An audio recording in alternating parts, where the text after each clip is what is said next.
नमस्कार। जोहार। एक बार फिर से आप लोगों का स्वागत है ट्रिपल ई क्लासेस में। आज हम लोग साइंस के क्लास 10 के चैप्टर नंबर 10 को यानी कि लाइट रिफ्लेक्शन एंड रिफ्रैक्शन को करने वाले हैं। इसमें सिर्फ हम लोग कॉन्सेप्ट देखेंगे, बाकी के क्लास में लोग इसका न्यूमेरिकल भी करेंगे। तो चलिए शुरू करते हैं। इसमें बेसिकली हम लोग क्या देखेंगे, मिरर के बारे में पढ़ेंगे, लेंस के बारे में पढ़ेंगे और रिफ्रैक्टिव इंडेक्स के बारे में पढ़ेंगे। ये क्या होता है, रिफ्रैक्टिव इंडेक्स क्या होता है। फिर किसी भी लेंस में या किसी भी मिरर में रे डायग्राम कैसे बनता है ये देखेंगे। किसी भी लेंस में रे डायग्राम कैसे बनता है ये देखेंगे।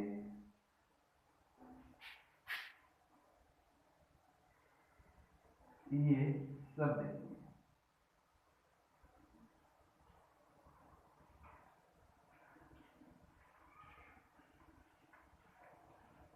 ये कुछ इस तरह का डायग्राम बनता है लेंस से और मिरर से।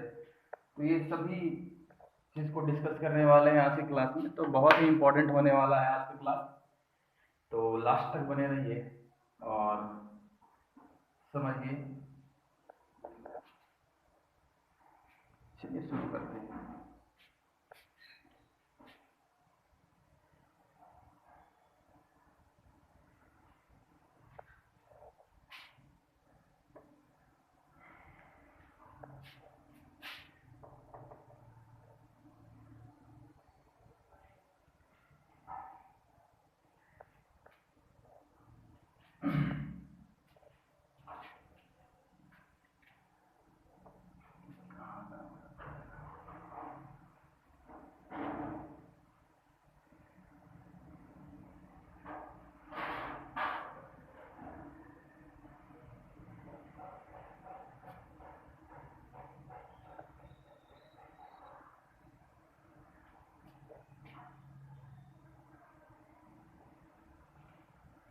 सबसे पहले हम लोग देखेंगे लाइट का डेफिनेशन। लाइट होता क्या है, तो बचपन से पढ़ते आ रहे हैं। Light is a form of energy.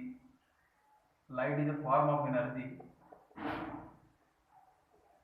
which enables us to see। क्या लाइट भी एक फॉर्म है एनर्जी का जो हम लोगों को हेल्प करता है देखने में। ठीक है, ये सिंपल सा डेफिनेशन है। अभी हम लोग थोड़ा समझेंगे कि रिफ्लेक्शन और रिफ्रैक्शन में क्या डिफरेंस है, यानी कि रिफ्लेक्शन और रिफ्रैक्शन में क्या डिफरेंस है। तो रिफ्लेक्ट मतलब समझते होंगे किसी भी शाइनिंग सरफेस से, जैसे हमारा मिरर ही है, समझ लीजिए हाईली पॉलिश्ड, पीछे से पॉलिश रहता है। पॉलिश सरफेस को हम लोग इस तरह से शो करते हैं, रिप्रेजेंट करते हैं। ये पीछे से पॉलिश्ड है, ये शाइनी सरफेस है। ये अगर कोई रे इस पे पड़ता है तो वापस बाउंस हो जाता है। तो इसी बाउंसिंग बैक फेनोमेनन को बोलते हैं रिफ्लेक्शन। जबकि कोई ट्रांसपेरेंट ऑब्जेक्ट होता है, अगर जैसे ये ट्रांसपेरेंट है, इसमें शाइनी सरफेस को है नहीं, कोई भी सरफेस इसमें पेंटेड नहीं है, तो ग्लास ही समझ लीजिए, ग्लास स्लैब, ग्लास ही समझ लीजिए। अगर इसमें कोई रे आएगा तो इधर से रिफ्रैक्ट हो जाएगा, मतलब आर पार हो जाता है। तो इसी आर पार होने के फेनोमेनन को बोलते हैं रिफ्रैक्शन। ये रिफ्लेक्शन और रिफ्रैक्शन में अंतर है। ठीक है, अब हम लोग कुछ लॉज समझेंगे रिफ्लेक्शन के लॉज। क्या लॉज है, लाइट क्या लॉज फॉलो करते हैं ये देखेंगे। सबसे पहला लॉ क्या देखने वाले हैं, लॉज ऑफ रिफ्लेक्शन। लाइट भी कुछ लॉज या रूल फॉलो करते हैं रिफ्लेक्शन में, तो इसमें सबसे पहला लॉ है कि एंगल ऑफ इंसिडेंस, अब ये सब क्या होता है देखेंगे, तब तक अगर लिखना चाहेंगे आप तो लिख सकते हैं। Angle of incidence is equal to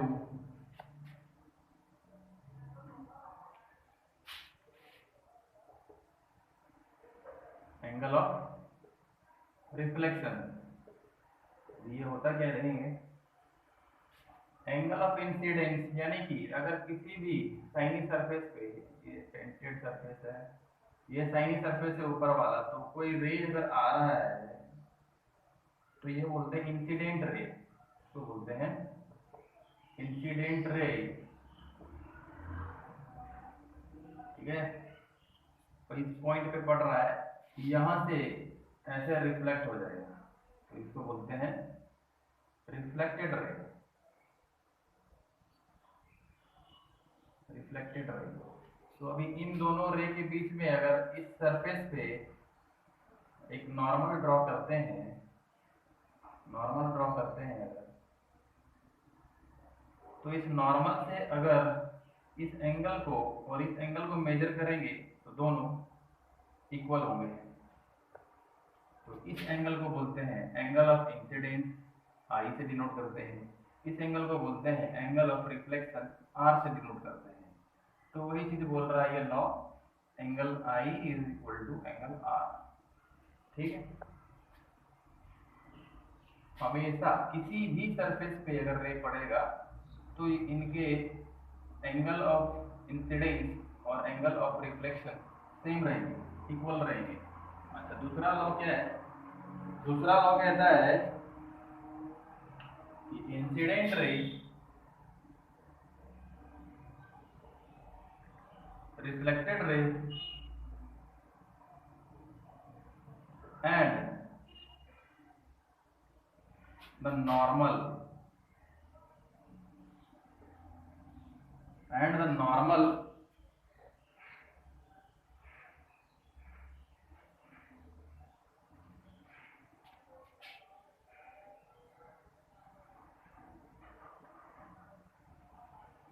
the point of incidence, यानी कि इस पॉइंट पे normal, point of incidence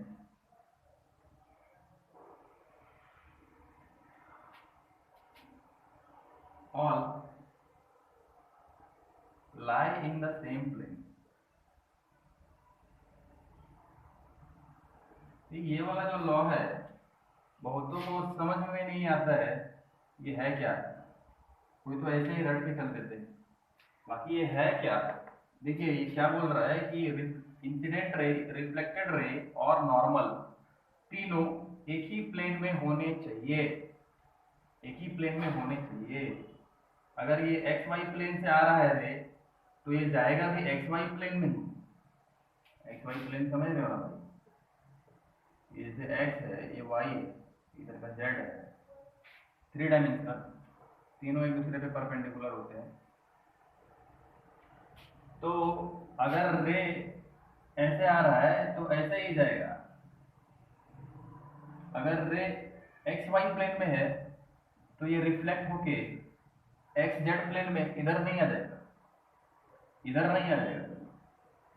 x Y plane में है अगर इंसिडेंट रे तो रिफ्लेक्ट होके एक्स वाई प्लेन में ही जाएगा, और इस पे, इस पॉइंट पे अगर नॉर्मल डालेंगे तो ये भी इसी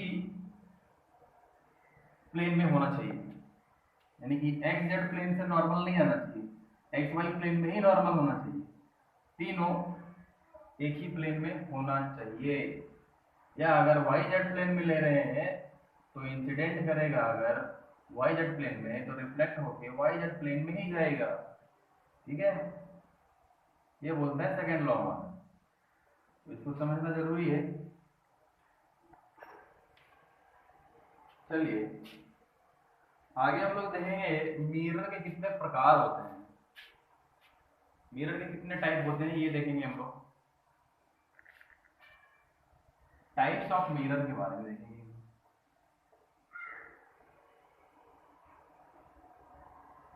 अच्छा अब इसको इरेज कर देते हैं लाइट। कितने तरह के मिरर हैं, आप लोग कितने तरह के मिरर देखे हैं?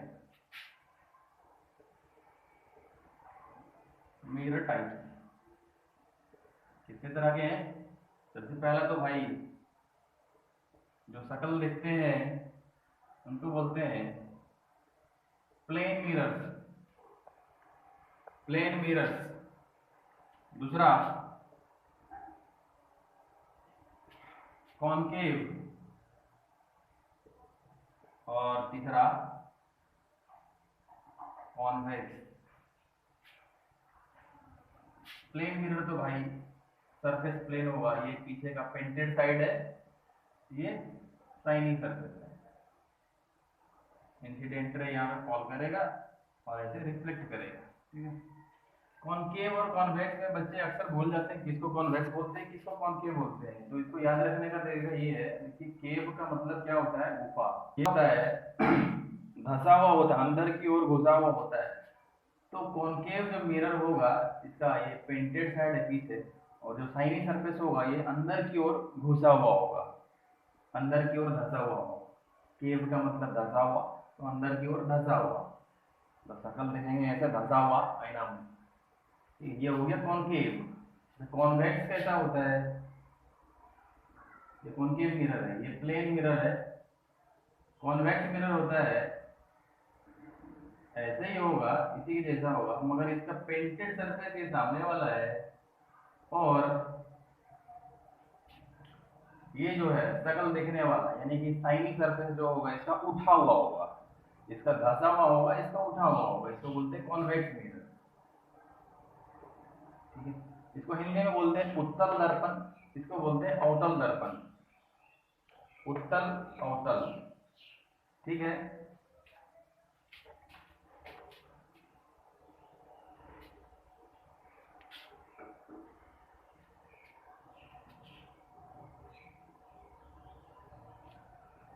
चलिए हम लोग थोड़ा प्लेन मिरर में इमेज फॉर्मेशन देखेंगे अभी। प्लेन मिरर में इमेज फॉर्मेशन कैसे होता है।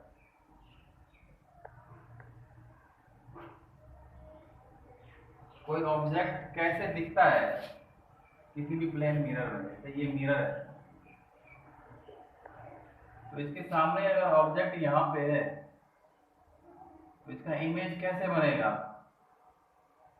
देखिए सबसे पहले ये समझिए कि इमेज फॉर्मेशन के लिए कंडीशन क्या है। इमेज फॉर्मेशन के लिए कंडीशन क्या है,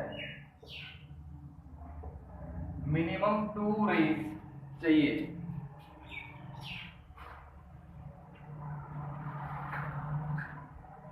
इमेज फॉर्मेशन के लिए मिनिमम कम से कम 2 रे चाहिए, एक ऑब्जेक्ट से 2 रे पास होना चाहिए, तभी इमेज फॉर्म हो सकता है। 2 से अधिक हो सकता है, 2 से कम, यानी कि एक रे अगर इस पे इंसिडेंट करवाएंगे तो इमेज फॉर्मेशन नहीं होगा, ठीक है।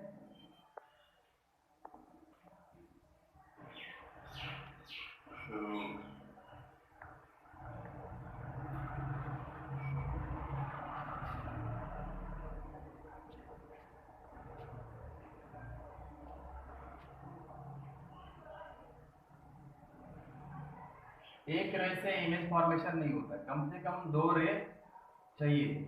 तो इस पॉइंट से अगर एक रे नॉर्मल भेजते हैं तो ये तो वापस नॉर्मल पे ही आ जाएगा। बोले थे ना भाई angle of incidence is equal to angle of reflection, तो एंगल ऑफ इंसिडेंस यहाँ पे 90 डिग्री है, 90 डिग्री पे जा रहा है, तो एंगल ऑफ रिफ्लेक्शन भी तो 90 डिग्री होगा, तब नॉर्मल जाएगा, तो नॉर्मल पे आएगा, ठीक है। और एक रे अगर भेजते हैं हम लोग ऐसा, तो ये आ जाएगा ऐसा, ठीक है। अगर यहाँ पे नॉर्मल डालेंगे तो ये दोनों एंगल सेम होंगे। यहाँ पे एंगल ऑफ इंसिडेंस ये है, एंगल ऑफ रिफ्लेक्शन ये है, ठीक है। तो 2 रे जहाँ पे कट करते हैं, 2 रिफ्लेक्टेड रे जहाँ पे कट करेंगे वहां पे इमेज बनता है। तो ये कट तो कर ही नहीं रहा है भाई, ये तो रिफ्लेक्टेड रे इधर आ गया और ये रिफ्लेक्टेड रे इधर आ गया, वापस अगर बढ़ते जाएगा कहीं पे कट नहीं कर रहा है, तो कहीं पे कट नहीं कर रहा है तो क्या करेंगे, पीछे एक्सटेंड करके देखेंगे अगर कहीं पे कट कर रहा है तो इमेज फॉर्मेशन यहाँ पे होगा, तो यहाँ पे कट कर रहा है लगभग, है ना। तो इसका इमेज जो है यहाँ पे कट करता हुआ दिखेगा, बनता हुआ दिखेगा। ये पीछे एक्सटेंड करने का मतलब ये है कि इमेज जो बनेगा वर्चुअल इमेज बनेगा, यानी कि इसको हम लोग स्क्रीन पे नहीं ले सकते। अच्छा, अभी रियल इमेज और वर्चुअल इमेज के बारे में ही भी समझाना पड़ेगा। रियल इमेज क्या होता है? जब रे एक्चुअली कट करेगा, जब दो रे एक्चुअली कट करते हैं एक दूसरे को, तो वहां पे रियल इमेज फॉर्म होता है, यानी कि ऐसा इमेज जो हम लोग स्क्रीन पे ले सकते हैं, जिसको स्क्रीन पे बनाया जा सकता है, उसको बोलते हैं real image, can be taken on a screen. कौन सा? Real image. लेकिन वर्चुअल इमेज जो होता है उसको स्क्रीन पे नहीं ले सकते, can not be taken on a screen. Okay, इसको बोलते हैं वर्चुअल इमेज। और वर्चुअल इमेज फॉर्म कब होता है? जब दो रे एक्चुअली कट नहीं करते हैं, अगर पीछे एक्सटेंड करते हैं तो ये कट करते हुए नजर आते हैं। It seems they seem to cut each other. ठीक है, तो ऐसा लगता है कि पीछे एक्सटेंड करेंगे तो ये कट करेंगे, तब यहाँ पे वर्चुअल इमेज बनता है। इनको याद रखना बहुत जरूरी है, ये आगे बहुत कम आने वाला है। ठीक है, तो यहाँ से एक चीज देखिए, जितने डिस्टेंस पे ये इमेज है उतना ही डिस्टेंस पे पीछे, सॉरी, जितना डिस्टेंस पे ये ऑब्जेक्ट है उतना ही डिस्टेंस पे ये आईना के पीछे, मिरर के पीछे इमेज बनता है। ठीक है, इसमें हम लोग नेचर देख लेंगे इसका, इमेज का क्या नेचर है इसमें।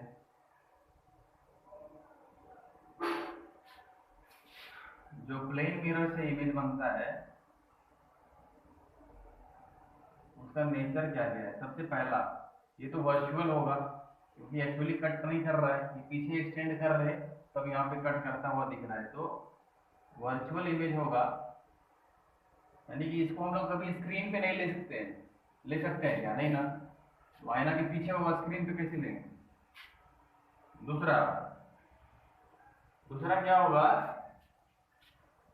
जितना ही दूरी पे ऑब्जेक्ट है उतना ही दूरी पे इमेज है, यानी कि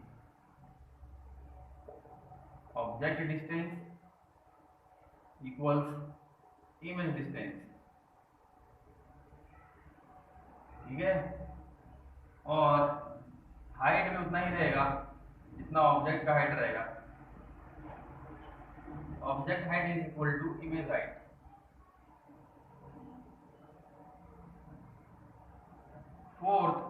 फोर्थ क्या है?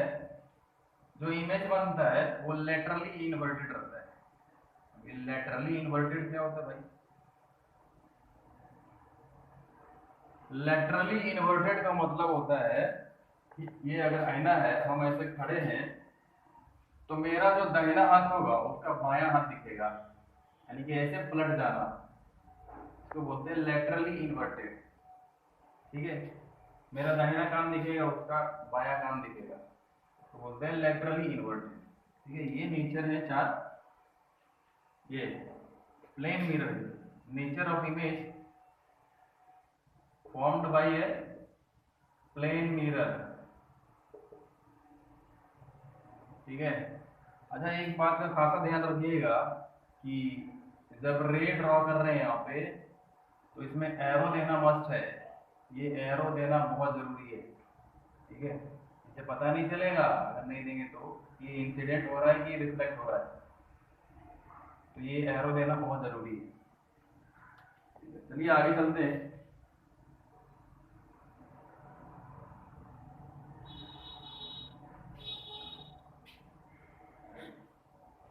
रियल इमेज और वर्चुअल इमेज के बारे में तो समझा दिया है मैंने। अब आगे हम लोग देखेंगे प्लेन मिरर का, तो देख लिए। अब हम लोग स्फेरिकल मिरर्स के बारे में देखेंगे। स्फेरिकल मतलब कॉनकेव और कॉन्वेक्स मिरर के बारे में देखेंगे। उसमें इमेज कैसे फॉर्मेशन होता है, इमेज फॉर्मेशन कैसे होता है।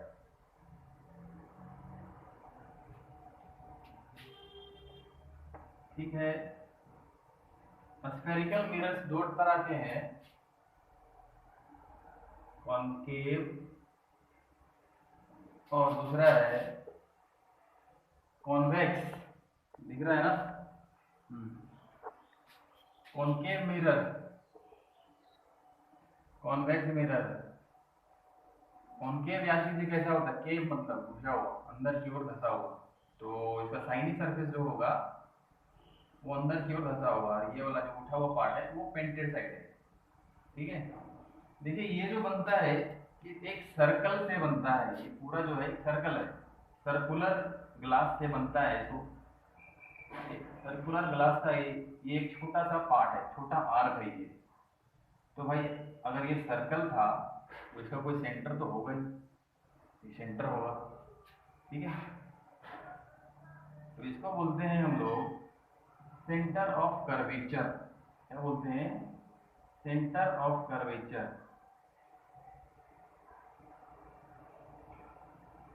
ठीक है, और यहाँ पे इसको मिटा देते हैं, इसको बोलते हैं पोल। पोल, पोल। और पोल और सेंटर के दूरी को क्या बोलते हैं मालूम ही होगा? सेंटर से सरकमफेरेंस तक के डिस्टेंस को क्या बोलते हैं? रेडियस। तो यहाँ पे हम लोग बोलते हैं radius of curvature, radius of curvature.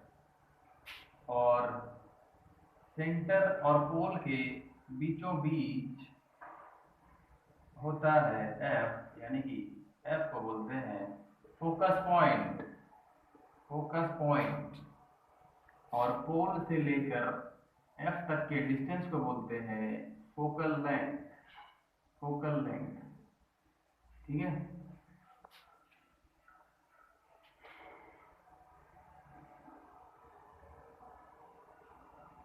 चलिए इमेज फॉर्मेशन का कंडीशन हम लोग देख लेंगे, इसमें क्या क्या होता है, कॉनकेव मिरर में कैसे इमेज फॉर्म करेगा, यानी कि मिनिमम 2 रेज चाहिए इमेज फॉर्मेशन के लिए, तो कैसे कैसे होना चाहिए ये सब याद रखिएगा कि इनको क्या बोलते हैं। ठीक है,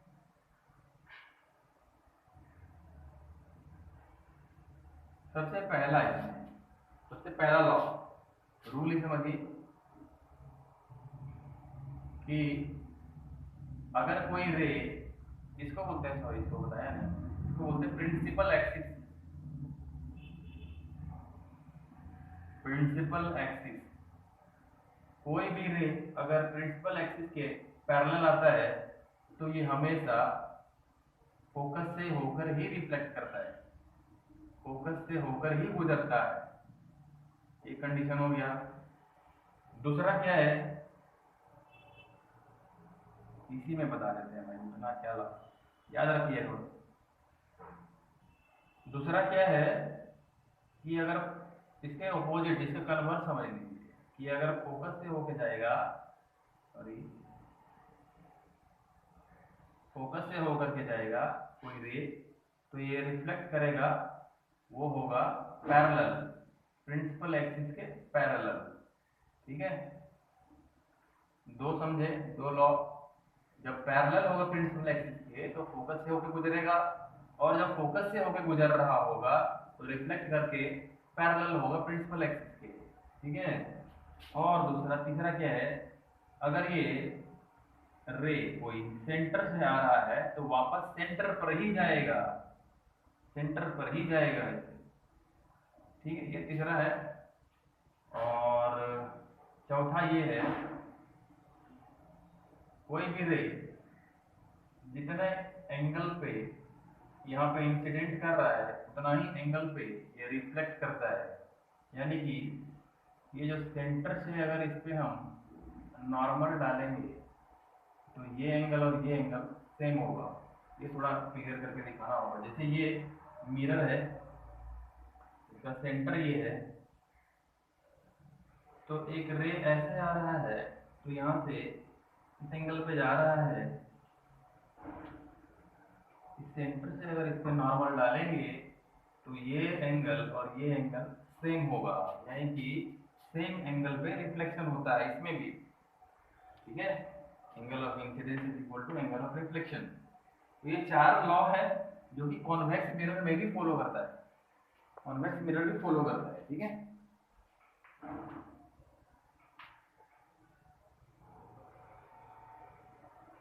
थोड़ा कॉन्वेक्स मिरर में भी देख लेते हैं कैसा क्या होता है।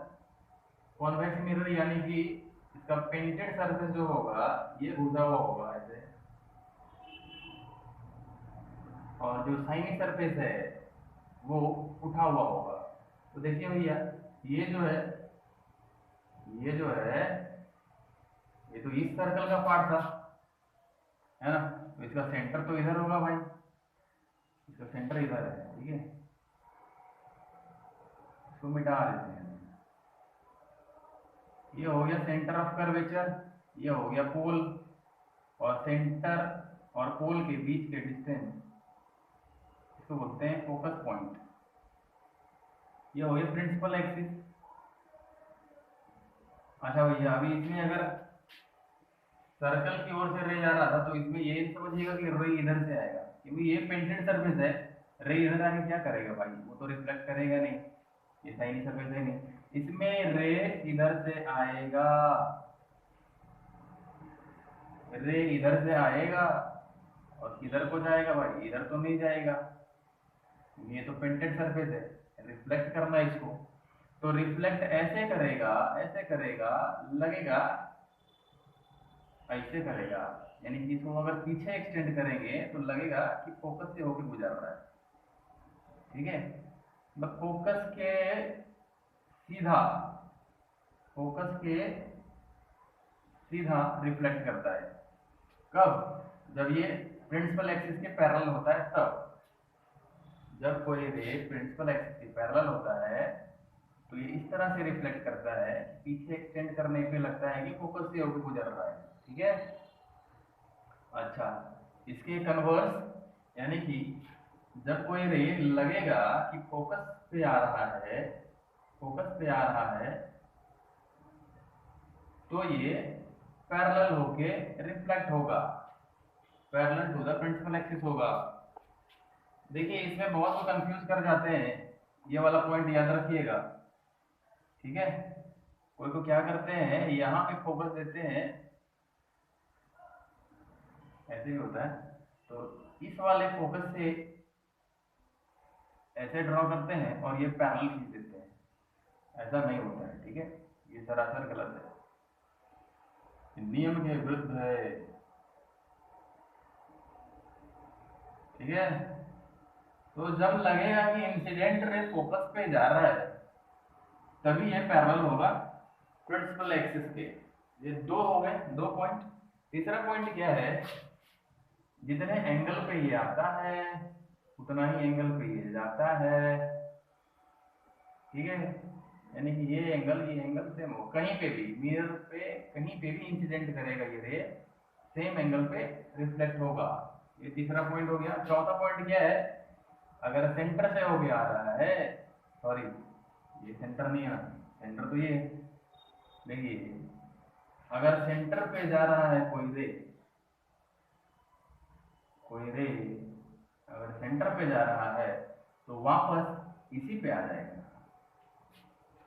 कोई रे अगर सेंटर पे जा रहा है तो वापस इसी लाइन पे रिफ्लेक्ट हो जाएगा, ठीक है। ये चार पॉइंट्स को याद रखना जरूरी है, चारों पॉइंट्स दोनों में, ठीक है। अब इन्हीं की हेल्प से हम लोग इमेज फॉर्मेशन कराएंगे, तो इनको समझना बहुत जरूरी है, याद रखिएगा।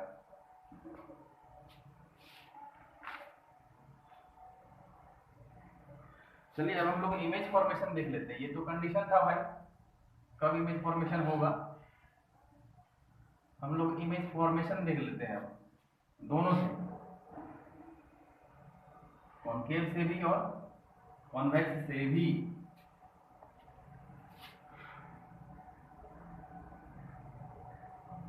Image formation by A concave mirror,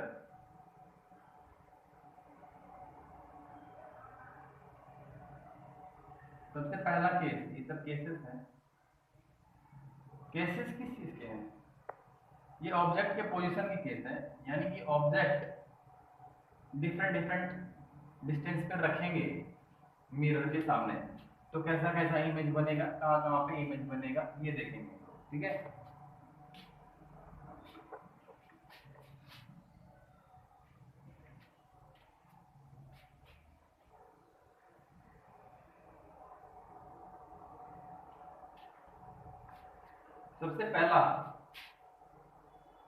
सबसे पहला जब ऑब्जेक्ट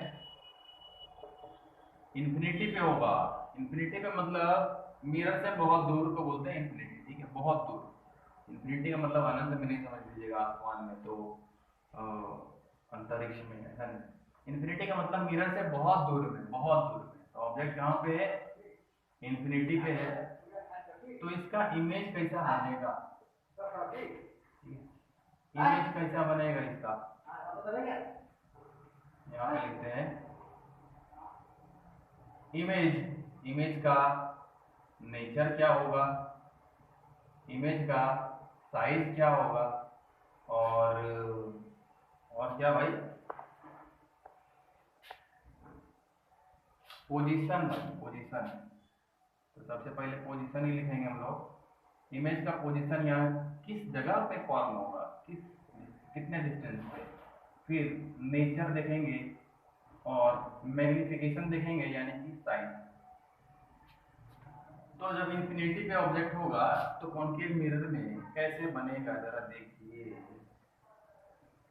ये कॉन्केव मिरर है, ऑब्जेक्ट कहाँ पे है? ये सेंटर है, मान लेते हैं ये सेंटर है, ये फोकस पॉइंट है, ये पोल है, ये प्रिंसिपल एक्सिस है। तो ऑब्जेक्ट तो भाई इन्फिनिटी पे है, पहला केस।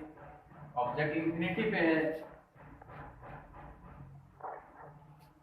तो इधर से रे पैरेलल जब आएगा ऑब्जेक्ट से होकर, ऑब्जेक्ट मान लीजिए ये है, तो इससे होकर रे आएगा, इधर भी रे आएगा। तो क्या बताए थे कि जब रे पैरेलल आता है तो फोकस से होकर गुजरता है ऐसा, तो ये भी पैरेलल है, तो ये भी फोकस से होकर गुजरेगा ऐसा। यानी कि जितना भी रे इससे आएगा, एक्चुअली ये दिख नहीं रहा होता, ठीक है, इन्फिनिटी पे है तो बहुत सारा रे भी आ सकता है। तो जितना भी रे आएगा पैरेलल ही आएगा और फोकस से होकर ही गुजरेगा। यानी कि सब रे एक दूसरे को कहाँ पे कट कर रहे हैं? फोकस पॉइंट पे। तो इमेज कहाँ बनेगा? जहाँ पे कट करता है रे जहाँ पे एक दूसरे को कट करते हैं वहीं पे इमेज बनता है। यानी कि पोजीशन क्या होगा इमेज का? एट एफ पे बनेगा। ठीक है, नेचर क्या होगा भाई? नेचर का मतलब हम लोग कहना चाह रहे हैं कि रियल होगा कि वर्चुअल होगा, और इरेक्ट होगा या इन्वर्टेड होगा। रियल और वर्चुअल का मतलब तो बता दिया है कि रे जब एक्चुअली कट करेगा तो रियल बनेगा, पीछे एक्सटेंड करते हुए अगर बनेगा तो वर्चुअल बनेगा। और इरेक्ट और इन्वर्टेड क्या होता है? इरेक्ट मतलब सीधा, प्रिंसिपल एक्सिस के ऊपर अगर इमेज बन रहा है तो सीधा, प्रिंसिपल एक्सिस के नीचे अगर इमेज बन रहा है तो इन्वर्टेड। इन्वर्टेड मतलब उल्टा, तो भाई ये इन्वर्टेड है, ये इरेक्ट है। ठीक, तो यहाँ पे हम लोगों का भी पॉइंट साइज का क्या है भाई? बहुत ही छोटा, हाईली डिमिनिश्ड, हाईली डिमिनिश्ड,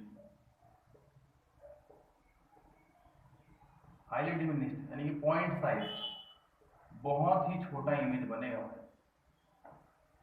इसके नेचर के बारे में पता नहीं चल रहा है। अच्छा, ये तो पता चल गया कि रियल है, एक्चुअली कट कर रहा है तो रियल है।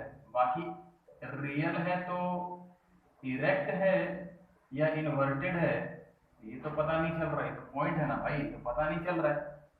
पता नहीं चल रहा है तो इसके आगे वाला जो होगा केस उसमें देख लेंगे, उससे पता कर लेंगे ये इरेक्ट है, इरेक्ट था या इन्वर्टेड था। चलिए इसका दूसरा केस में आते हैं हम लोग। दूसरा केस मतलब अब ऑब्जेक्ट को हम लोग और करीब लेते आएंगे, मिरर के और करीब लेते आएंगे। ठीक है, तो पहले इंफिनिटी पे था, अभी इंफिनिटी और सेंटर के बीच में ले आएंगे। मतलब ऑब्जेक्ट हमारा अभी यहाँ पे है कहीं पे, सेंटर और इंफिनिटी के बीच में। तब इमेज कहाँ बनेगा भाई? इमेज फॉर्मेशन के लिए याद रखिएगा कम से कम 2 रे जरूरी है। तो एक अगर हम पैरेलल ले आते हैं तो होके गुजरेगा फोकस से, कहीं भी ले सकता है भाई, एक फोकस से ले लो तो होके गुजरेगा प्रिंसिपल एक्सिस के पैरेलल, या फिर सेंटर से भी ले सकते हैं, सेंटर से जाएगा तो सेंटर पे आएगा। ठीक है, तो कुछ भी ले सकते हैं भाई, फोकस से ही ले लेते हैं तो प्रिंसिपल एक्सिस के पैरेलल हो जाएगा ये। ठीक है, ठीक है। तो हम लोग देखिए कहाँ पे कट कर रहा है, ये रिफ्लेक्टेड रे जहाँ पे कट करता है वहीं पे इमेज फॉर्मेशन होता है, यहाँ पे कट कर रहा है। तो और प्रिंसिपल एक्सिस के नीचे कट कर रहा है, तो ऐसे हम लोग ड्रॉ करते हैं, ऐसे उल्टा, द इमेज फॉर्मेशन इन्वर्टेड होगा। और पोजीशन क्या होगा? Between C and F. ठीक है, between F and C.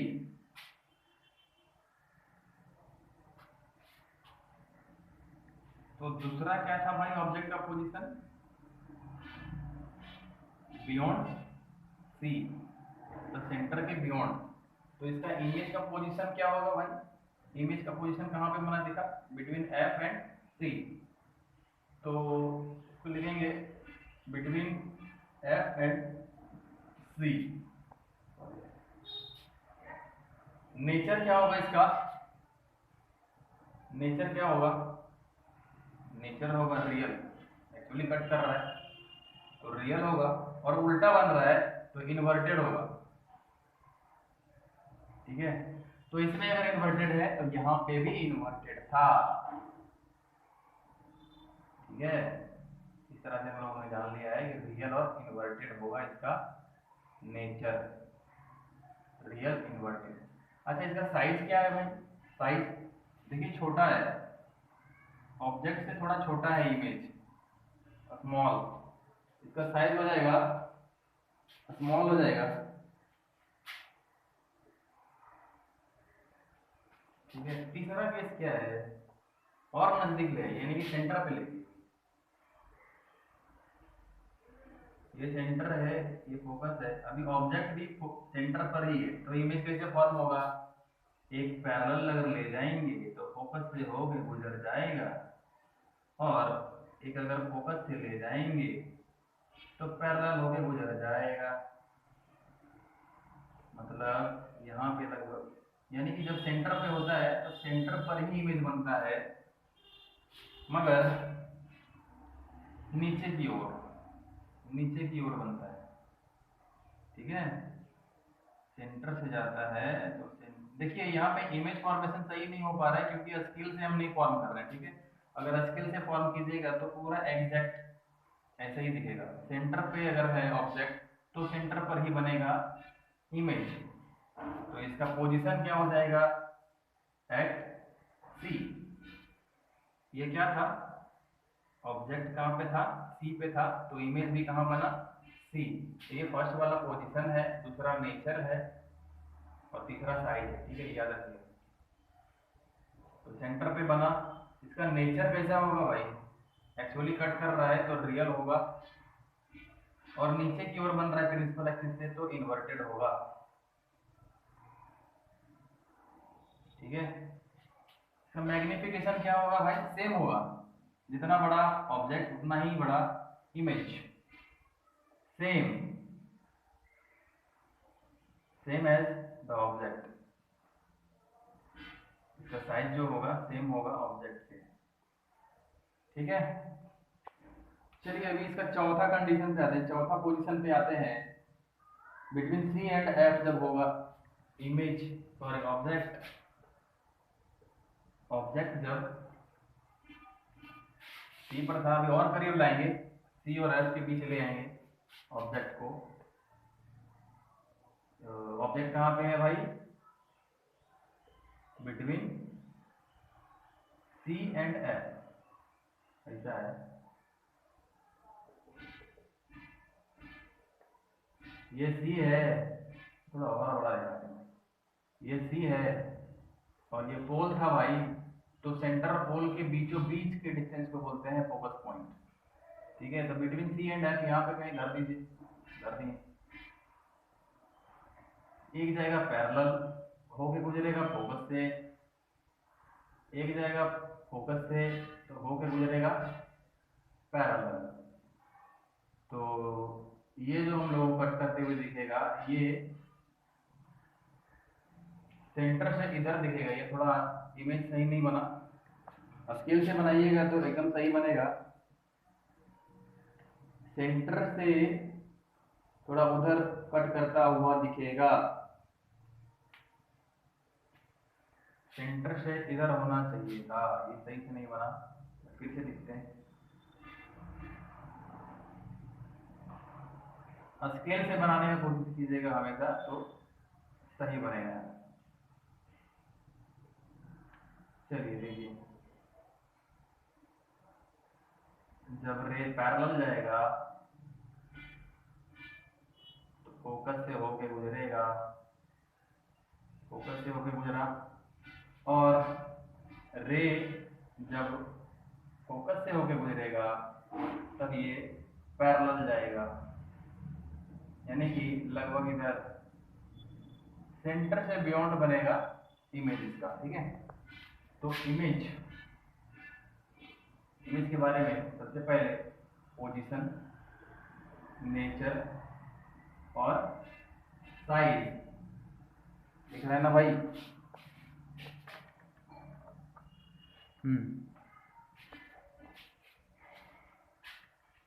Position इसका कहाँ होगा, बियॉन्ड सी,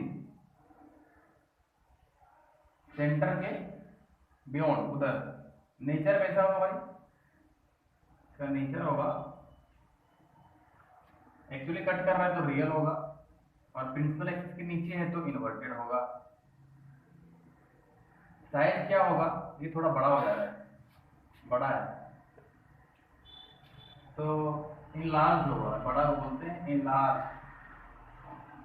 इनलार्ज मतलब बड़ा हो गया। ठीक है, ठीक। पांचवा पोजीशन क्या है इसका, अभी सेंटर और फोकस के बीच में था, अभी फोकस पे ले, ऑब्जेक्ट को फोकस पे ले आइए, ये था सेंटर, दोनों के बीच में फोकस पॉइंट, ये था पोल। ठीक है भाई, तो ऑब्जेक्ट जब फोकस पे रहेगा, फोकस पॉइंट पे रहेगा, तो रे जब पैरेलल जाएगा तो फोकस से होके आ जाएगा, और एक रे यहाँ से लेते, देखिए ये भी फोकस से होके नहीं गुजारिएगा। ठीक है, इसे मुंडी से अगर होके गुजारेंगे तो अगर इस एंगल पे ये रिफ्लेक्ट इंसिडेंट कर रहा है, तो बोले थे कि पोल पे जितने एंगल पे आएगा उतना ही एंगल पे ये रिफ्लेक्ट भी करेगा भाई, रिफ्लेक्ट करेगा। ठीक है, जितना एंगल पे आया उतना ही एंगल पे रिफ्लेक्ट किया। ये तो लग रहा है, ये तो लग रहा है कि आगे कहीं नहीं मिलेगा, मतलब ये पैरेलल होता है भाई, ये एंगल बराबर है, तो रिफ्लेक्टेड रे दिख रहा है कि पैरेलल है, तो पैरेलल तो भाई कहीं भी मीट नहीं करेगा, यानी कि हम लोग मान लेते हैं कि इमेज जो होगा वो इंफिनिटी पे बनेगा। ऑब्जेक्ट पोजीशन क्या था, एट फोकस पॉइंट एफ, तो इमेज पोजीशन क्या हो जाएगा, एट इंफिनिटी। देखिए कन्वर्स है, जब इंफिनिटी पे था तो फोकस पॉइंट पे बन रहा था, तो जब फोकस पॉइंट पे होगा ऑब्जेक्ट तो इंफिनिटी पे बनेगा। ठीक है, नेचर क्या होगा इसका, नेचर होगा रियल और इन्वर्टेड, कट नहीं कर रहा लेकिन हम लोग मान लेते हैं रियल है। ठीक है, रियल ही होगा, इंफिनिटी पे जाके कट करेगा भी, तो रियल होगा और इन्वर्टेड होगा, नीचे बन रहा है इसलिए। और इसका साइज कैसा होगा भाई, इंफिनिटी पे बन रहा है तो बहुत बड़ा होगा, highly enlarged, highly enlarged, highly enlarged.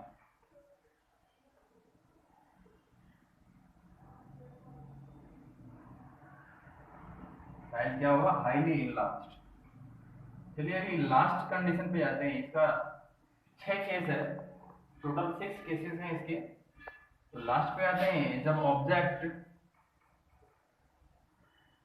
Focus और पोल के बीच में होगा, फोकस और पोल के बीच में होगा ऑब्जेक्ट, तो इमेज कैसा होगा देखिए जरा।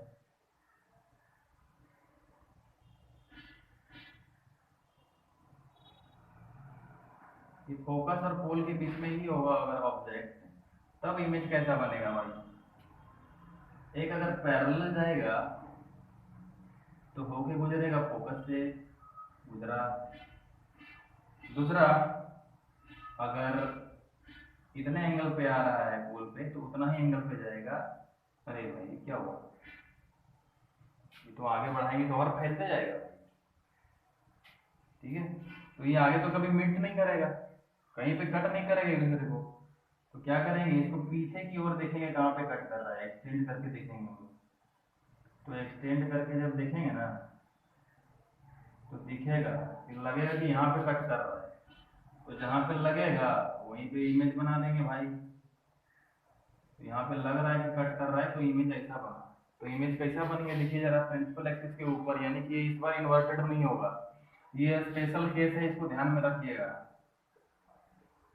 स्पेशल केस है ये 6 नंबर।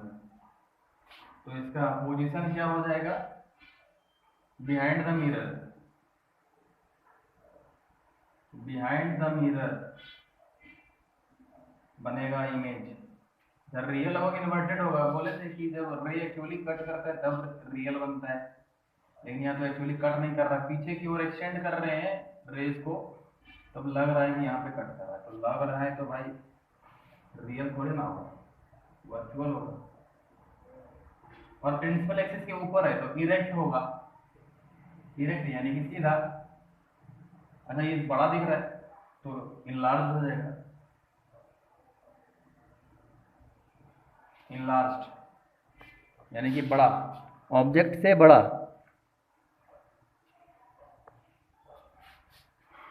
ठीक है, ये टोटल 6 केसेस हैं इसके, तो इसको ध्यान में रखिएगा सबको, और देखिए कैसे इमेज फॉर्मेशन हो रहा है। ठीक है, अभी हम लोग चलते हैं कॉन्वेक्स मिरर पे। कॉन्वेक्स मिरर पे देखेंगे, ये नोट कर लीजिएगा, स्क्रीनशॉट लेके नोट कर लीजिएगा।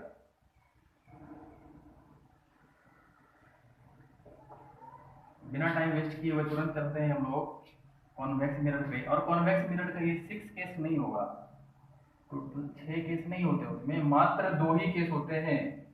कॉन्वेक्स मिरर में मात्र 2 ही केस होंगे। देखते हैं कौन कौन से होंगे। कॉन्वेक्स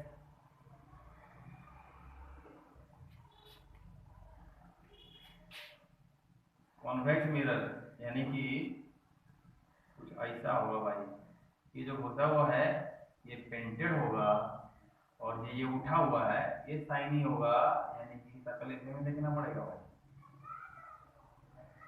तो देखिए इसका सेंटर तो इधर था, इसका सेंटर तो हम लोग इधर लेना पड़ेगा, और फोकस भी इधर लेना पड़ेगा, फोकस पॉइंट ये है बॉल। तो कुछ इसी तरह का फोकस हम लोग, इमेजिनरी फोकस, यानी जितना डिस्टेंस पे ये और उतना ही डिस्टेंस पे इधर भी एक फोकस पॉइंट ले लेते हैं, उतना ही डिस्टेंस पे हम लोग सेंटर ले लेते हैं। सेंटर बोलते हैं या F1 बोलते हैं, F1 ले लेते हैं, इसको F2 ले लेते हैं। तो सेंटर को ही बोलते हैं 2F2, क्योंकि ये डिस्टेंस सेम है इसलिए 2F2। तो इसमें 2 ही केस हैं। पहला, जब ऑब्जेक्ट इंफिनिटी पे होगा, एट इंफिनिटी पे होगा, तब कैसे बनेगा देखिए। इंफिनिटी पे होगा तो सारा पैरेलल ही आएगा, जितना भी रे आएगा सब पैरेलल ही आएगा, और जाएगा कहाँ से भाई, इस फोकस से होकर, नहीं ना, या फिर इस फोकस से होकर, नहीं रे भाई, जाना है इसको इस फोकस से होकर। तो ये ऐसे रिफ्लेक्ट करेगा, लगेगा कि पीछे जब एक्सटेंड करेंगे तो लगेगा कि फोकस 2 से होकर गुजर रहा है, ये भी लगेगा कि फोकस 2 से होकर गुजर रहा है, यानी कि इससे ये भी लगेगा कि इधर से गुजर रहा है, लेकिन गुजरेगा नहीं, गुजरेगा इससे। ठीक है, तो जब इन सब रेज को पीछे की ओर एक्सटेंड करेंगे तो लगेगा कि यहाँ पे मीट कर रहा है, यहाँ पे कट कर रहा है, इसे देखो। तो जहाँ पे लगता है कि कट कर रहा है वहां पे इमेज कैसा फॉर्म होता है, वर्चुअल। ठीक है, तो इमेज के बारे में लिख रहे हैं, सबसे पहला पोजीशन, फिर नेचर, उसके बाद साइज। तो पोजीशन कहाँ है भाई, F2, यानी कि प्रिंसिपल इसका ही, प्रिंसिपल फोकस यही है, प्रिंसिपल सेंटर ही है, तो F2 पे बनेगा। हाँ ठीक। और नेचर कैसा होगा, नेचर देखिए एक्चुअली कट तो कर नहीं रहा है रेज, रिफ्लेक्टर रे एक दूसरे को कट नहीं कर रहा है, पीछे की ओर एक्सटेंड कर रहे हैं तब लग रहा है कट कर रहा है, तो वर्चुअल। और इरेक्ट होगा कि इन्वर्टेड होगा ये तो पता ही नहीं चल रहा भाई, क्योंकि बहुत पॉइंट साइज का है। साइज क्या है, हाईली डिमिनिश्ड, हाईली डिमिनिश्ड यानी कि पॉइंट साइज। तो पॉइंट साइज है इसीलिए पता नहीं चल रहा है कि इरेक्ट होगा या वर्चुअल होगा। तो दूसरा केस से हम लोग जान जाएंगे कि इरेक्ट होगा या वर्चुअल होगा। तो इसका दूसरा केस लेते हैं। दूसरा केस है इसका बिटवीन इंफिनिटी एंड पोल, मतलब पोल और इंफिनिटी के बीच में कहीं भी रख दो, इमेज एक ही जगह पे बनेगा। देखेंगे कहां पे बनेगा। इसका मात्र दो ही केस है, यही दोनों।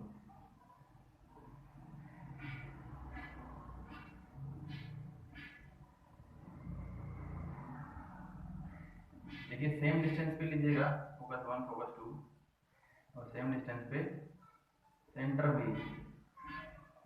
ठीक है,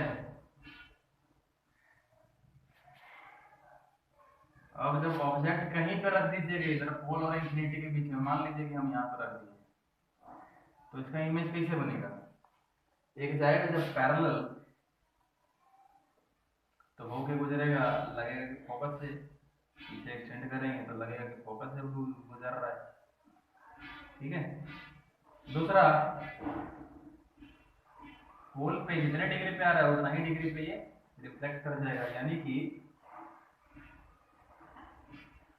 देखिए ये तो रे कट नहीं कर रहा है भाई, इसको पीछे एक्सटेंड करते हैं, तो पीछे एक्सटेंड करेंगे तो यहाँ पे कट कर रहा है, यानी कि इमेज हमारा यहाँ पे बनेगा। ये स्पेशल केस है।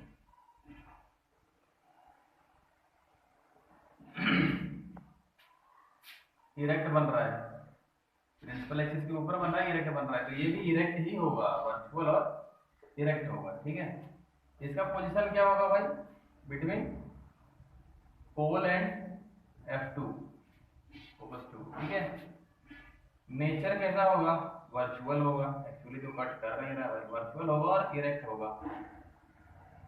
साइज कैसा होगा, स्मॉल होगा, ऑब्जेक्ट से छोटा है इमेज। ठीक है,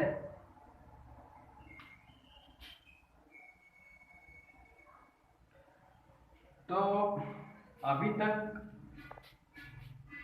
दोनों इमेज फॉर्मेशन देखें हम लोग, दोनों मिरर से इमेज फॉर्मेशन देखें, तो इससे ये कंक्लूजन निकलता है कि पहले वाला में जरा देखिएगा, कॉन्केव मिरर में जब हम लोग इमेज फॉर्मेशन कर रहे थे तो उसमें देखिएगा कि ऑब्जेक्ट को अगर मिरर के पास लेते आते हैं, इसमें ऑब्जेक्ट को जितना करीब लेते आते हैं इधर, इमेज उतना ही मिरर से दूर भागते जाता है। अगर नहीं समझ में आ रहा है तो रिकैप कीजिए, पीछे वाला देख लीजिए, उसमें स्क्रीनशॉट लिए हैं तो देख लीजिए उसको, कि ऑब्जेक्ट को अगर मिरर के करीब लाते हैं तो इमेज जो है मिरर से दूर भागते जाता है, इधर आते जाता है। ठीक है, सिर्फ स्पेशल केस को छोड़कर ध्यान में रखिए, पांचों केस का बात कर रहे हैं।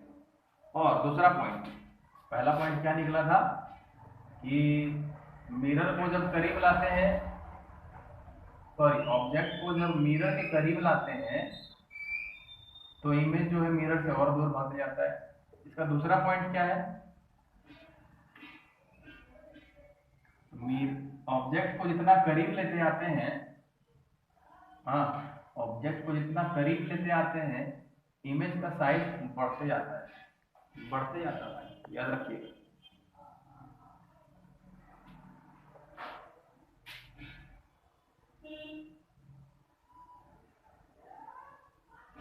ठीक है, हाँ सही है।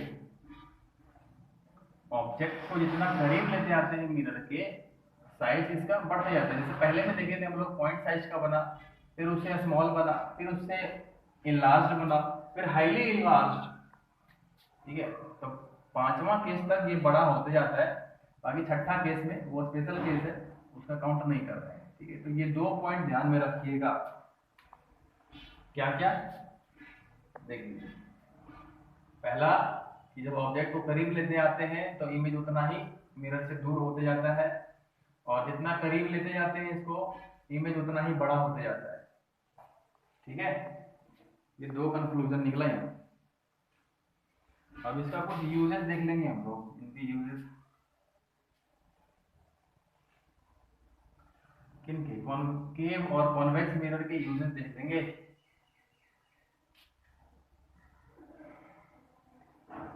यूजेस ऑफ, दोनों एक ही में लिखा है भाई, कॉनकेव एंड कॉन्वेक्स मिरर।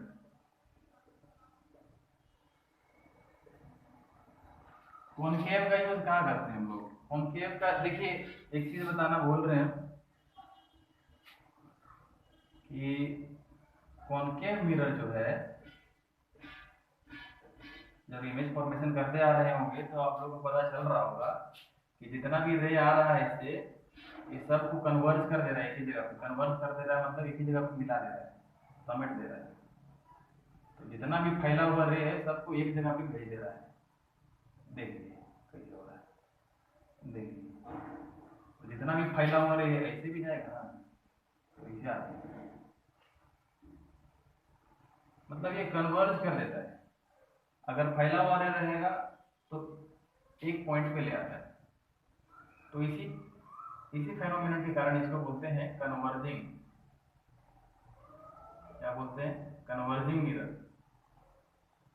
किसको? कॉनकेव मिरर को। और कॉन्वेक्स मिरर को यानी कि ये वाला भाई, इसमें हम लोग क्या देखें इमेज फॉर्मेशन में? रे डायग्राम कैसे देखें? जब आता है रे पैरेलल तो जाता है भाई फाइल, इसमें तो फैल जा रहा है, इसमें ऐसे आ रहा है, इसमें फैल जा रहा है। तो ये क्या कर रहा है? कन्वर्ज तो कर नहीं रहा है, और डाइवर्स कर दे रहा है, और फैला देता है। तो इसी फेनोमेनन के कारण बोलते हैं इसको डाइवर्जिंग, डाइवर्जिंग मिरर।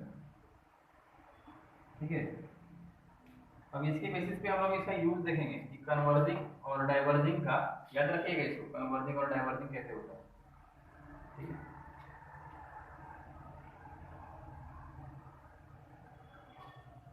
इनके बेसिस पे अभी यूज देखेंगे इसका।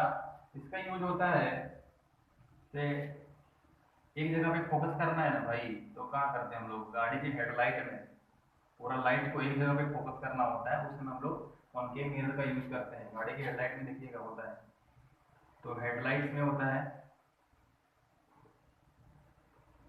और कहाँ पे? तो टॉर्च में, टॉर्च एक जगह पे फोकस करना है ना, टॉर्च। हाँ, और होता है सोलर फर्नेसेस में, फर्नेस का मतलब चूल्हा टाइप का। तो सोलर फर्नेस यानी कि आग जलाना है हमको सोलर से, सनलाइट से। तो आग कब जलेगा भाई? जब पूरा रोशनी को एक जगह पे कन्वर्ज करके डालेंगे तो वहाँ हीट जनरेट होगा बहुत ज़्यादा मात्रा में, तो इसको बोलते हैं सोलर फर्नेस। ठीक है, सोलर फर्नेस में इसी को यूज करते हैं। आगे है एक डेंटिस्ट लोग इसी को यूज करते हैं। डेंटिस्ट लोग, दांत को बड़ा करके देखना होता है ना, बड़ा करके इसी से होता है, ये बड़ा करके दिखाता है। चलिए अभी कॉन्वेक्स मिरर का देखते हैं हम लोग। कॉन्वेक्स मिरर का यूज क्या है? कॉन्वेक्स मिरर यानी कि छोटा, तो छोटा कहाँ पे देखते हैं भाई? छोटा करके दिखाता है और लार्ज एरिया को कवर करता है, लार्ज एरिया कवर करता है। तो ये हम लोग यूज करते हैं रियर व्यू मिरर में। कोई भी व्हीकल के रियर व्यू मिरर में यही वाला मिरर होता है। क्यों? छोटा तो दिखाता है वो ठीक है, लेकिन पीछे का लार्ज एरिया कवर करता है। तो रियर व्यू मिरर के लिए डाइवर्जिंग मिरर यूज करते हैं, यानी कि कॉन्वेक्स मिरर यूज करते हैं। ठीक है, क्यों इसको क्यों यूज करते हैं? क्योंकि याद कीजिए जब इसका इमेज फॉर्मेशन कर रहे थे तो हमेशा इसमें इमेज जो बनता है वो इरेक्ट ही बनता है, यानी कि सीधा ही बनता है, उल्टा नहीं बनता है, तो देखने में आसानी होता है। इरेक्ट बनता है और लार्ज एरिया कवर करता है, लार्ज एरिया कवर करता है कौन? Convex mirror. ठीक है, इसीलिए रियर व्यू मिरर में यूज करते हैं। चलिए थोड़ा अब मिरर फॉर्मूला के बारे में जान लेते हैं। मिरर फॉर्मूला क्या है? मिरर फॉर्मूला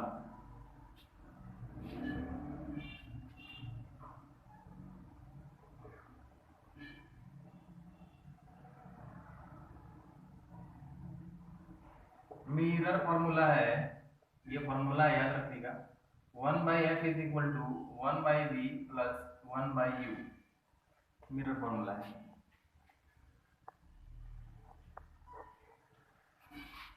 मैग्निफिकेशन, मैग्निफिकेशन किसको बोलते हैं भाई? कितना बड़ा हो गया या कितना छोटा हो गया ऑब्जेक्ट से इमेज, उसके बोलते हैं, उसी को बोलते हैं मैग्निफिकेशन। तो सीधा सीधे बोल सकते हैं हम लोग हाइट ऑफ इमेज और हाइट ऑफ ऑब्जेक्ट का रेशियो को ही बोलते हैं मैग्निफिकेशन। या इसको v और u के टर्म में अगर हम लाना चाहेंगे तो ये होता है -v/u। अच्छा, अभी v u f ये सब क्या है मालूम होता है? u बोलते हैं यहाँ पे लिख देते हैं, इसमें जो टर्म्स यूज हुए हैं उनको भी जानना जरूरी है। u क्या है पता नहीं, v क्या है पता नहीं, तो कैसे बनेगा? u जो है उसको बोलते हैं डिस्टेंस ऑफ ऑब्जेक्ट, यानी कि ऑब्जेक्ट डिस्टेंस कहां से? फ्रॉम द पोल। देखिए भाई, हमेशा जब डिस्टेंस मेजर करते हैं तो पोल से ही मेजर करते हैं, पोल से ही मेजर करते हैं लेफ्ट और राइट की ओर। और अगर ऊपर की ओर और नीचे की ओर मेजर करना है तो प्रिंसिपल एक्सिस से मेजर करते हैं। तो v क्या हो गया? इमेज का डिस्टेंस, डिस्टेंस ऑफ इमेज कहां से? फ्रॉम द पोल, हमेशा पोल से ही मेजर करेंगे। ठीक है, तो इससे रिलेटेड हम लोग अभी जानेंगे साइन कन्वेंशन। ये देख लिया, इसमें थोड़ा और बताना है कुछ। मैग्निफिकेशन, जब मैग्निफिकेशन हमारा एक से बड़ा आ जाए, मैग्निफिकेशन अगर सॉल्व वॉल्व कीजिएगा इसको पूरा, ये सब देखेंगे हम लोग जब न्यूमेरिकल्स कर रहे होंगे तब।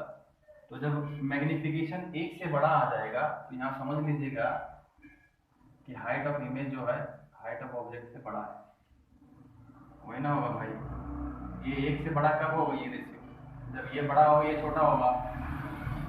ठीक है, यानी कि अभी जो इमेज फॉर्मेशन हुआ है वो ऑब्जेक्ट से बड़ा है। अच्छा, मैग्निफिकेशन जब लेस देन 1 हो जाएगा तो उल्टा हो जाएगा, यानी कि हाइट ऑफ इमेज जो है वो छोटा हो जाएगा हाइट ऑफ ऑब्जेक्ट से। तो ऑब्जेक्ट इतना बड़ा था और इसका इमेज बना छोटा, तो मैग्निफिकेशन हो गया एक से कम। अच्छा, अगर मैग्निफिकेशन अगर 1 रहा तो इसका मतलब दोनों बराबर, दोनों बराबर। ठीक है,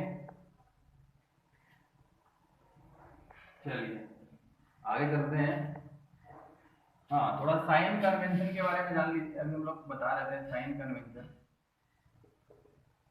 साइन कन्वेंशन क्या है देख लीजिए। अगर इसको पोल मानते हैं, ये प्रिंसिपल एक्सिस है, तो पोल के लेफ्ट साइड हमेशा डिस्टेंस किससे मेजर करते हैं? पोल से। तो पोल की अगर इधर है, ऑब्जेक्ट तो इधर ही है, मिरर के इधर ही है ना भाई, तो ये जो मेजर करेंगे हमेशा पोल के इधर मेजर करेंगे। ठीक है, यहाँ से यहाँ तक ये मान लीजिए कि 5 सेंटीमीटर का ये डिस्टेंस है। ठीक है, तो लेफ्ट साइड जो होता है हम लोग माइनस में काउंट करते हैं और इसके राइट साइड में जो होगा उसको प्लस में काउंट करते हैं। इसी तरह से प्रिंसिपल एक्सिस के ऊपर जो होता है वो प्लस में काउंट करते हैं, नीचे जो होता है माइनस में काउंट करते हैं। ठीक है, ये साइन कन्वेंशन है, ऐसा करते हैं हम लोग। ठीक, तो ये पोल के इस साइड में है तो 5 है, तो हम लोग लिखेंगे -5 सेंटीमीटर। यू कितना हो गया, -5 सेंटीमीटर। अगर इमेज इधर बन रहा है मिरर के पीछे, ये मिरर है अभी, मिरर के पीछे बन रहा है तो फिर भी पोल से ही काउंट करेंगे। अगर ये मान लीजिए 7 सेंटीमीटर है यहाँ से यहाँ तक, तो लिखेंगे भी 7 सेंटीमीटर, इधर माइनस है इधर प्लस। अच्छा, इमेज ऑब्जेक्ट का हाइट अगर ये है, हाइट अगर मान लीजिए कि 2 सेंटीमीटर का है हाइट, तो इसको प्रिंसिपल एक्सिस के ऊपर है अगर, तो हाइट ऑफ ऑब्जेक्ट बोलेंगे 2 सेंटीमीटर। इमेज अगर मान लीजिए कि ऐसा बन गया, ऐसा 3 सेंटीमीटर और प्रिंसिपल एक्सिस के नीचे, तो हाइट ऑफ इमेज बोलेंगे -3 सेंटीमीटर। ठीक है, माइनस में काउंट करेंगे। चलिए, ये था साइन कन्वेंशन। आगे चलते हैं। बहुत है भाई, बहुत कुछ पढ़ना है, ये बहुत इंपॉर्टेंट चैप्टर है, ध्यान में रखिएगा। अब थोड़ा हम लोग जानते हैं, देखिए यहाँ तक तो रिफ्लेक्शन के बारे में था, आगे हम लोग रिफ्रैक्शन के बारे में पढ़ेंगे। रिफ्रैक्शन जो हम लोग पहले डिस्कस किए थे, रिफ्रैक्शन यानी कि लेंस के बारे में पढ़ने वाले हैं।